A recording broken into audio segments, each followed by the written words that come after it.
reshape this land, which Be glad you're here in the city and not out in Riverwood. Poor sods don't even have a wall.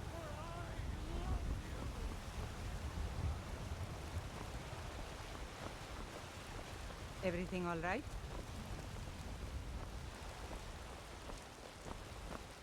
If you're heading east, steer clear of Skyrim's tomb. Thing about those old crypts, the dead have trouble staying that way.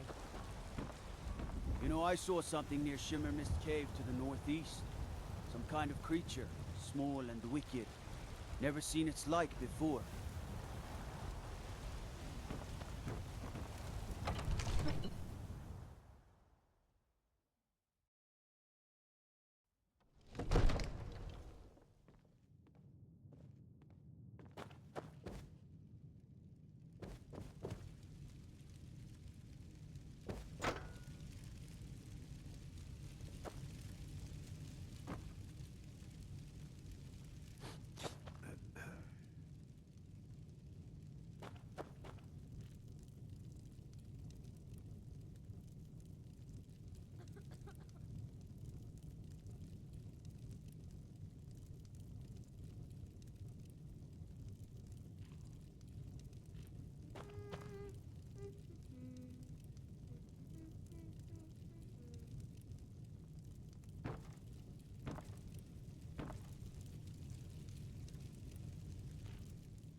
Skyrim's Rule, An Outsider's View by Abdul Mujib Abaneh.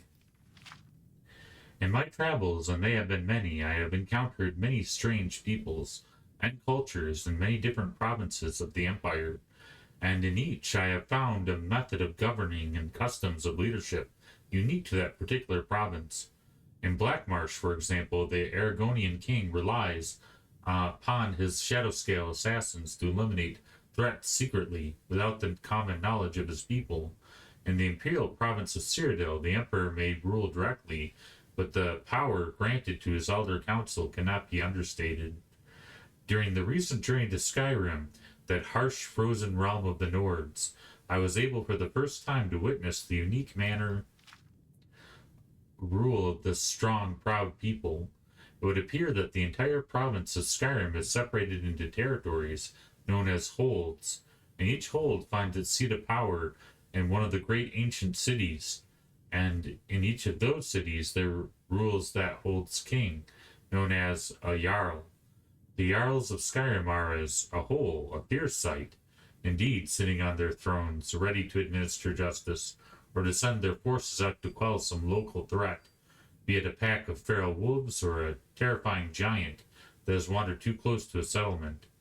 In observing these Jarls, I have found each to, of course, have his or her own unique personality and leadership style, what I perhaps did not expect, especially concerning the Nord's leaders' unfair reputation as barbarians or uncivilized chieftains, was the formal structure of each Jarl's court. For while that hold's leader may be the one to sit on the throne, there are also a collection of functionaries who serve very specific important roles.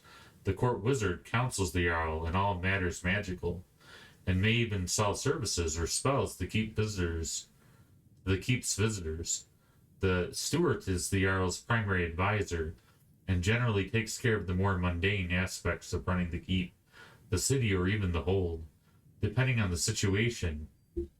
And woe is the fool who defies the housecarl, a personal bodyguard who rarely leaves the Jarl's side and has pledged to sacrifice his or her own life to save that of the honored leader, if ever the need should arrive. But as mighty and influential as each individual Jarl is, Skyrim's true power comes from the strength of its High King. The High King is ruler above all, and is always one of the Jarls selected by a body called the Moot, a specifically convened council of all the Jarls who meet with the express purpose of choosing Skyrim's High King, or so it is in theory. The reality, however, is that the High King swears fealty to the Emperor And as Solitude is the city most directly influenced by imperial culture and politics, the Jarl of Solitude has served as High King for generations. The moot, therefore, is more formality and theater than anything else. But as I prepared to leave Skyrim, I could feel a change in the air. A sense of trepidation of some of the good Nord people. Many seemed unhappy with the Emperor's continual presence in their land, and the outlawing of the worship of Talos as the ninth divine. The stipulation of the White Gold Concord, the peace treaty between the Empire and the Altmeri Dominion, has only strengthened that division. So while the Jarls of Skyrim still control their holds, and those Jarls are ruled over by their imperial sanctioned High King, will there come a day when the moot convenes to select a new High King? One that is not, as many would say, the Emperor's Solitude puppet? If that day comes, I will be thankful to be far away from Skyrim and my home of Hammerfell, for such a decision could well mean civil war, and I fear that such a conflict would tear this fierce and beautiful Nord people asunder.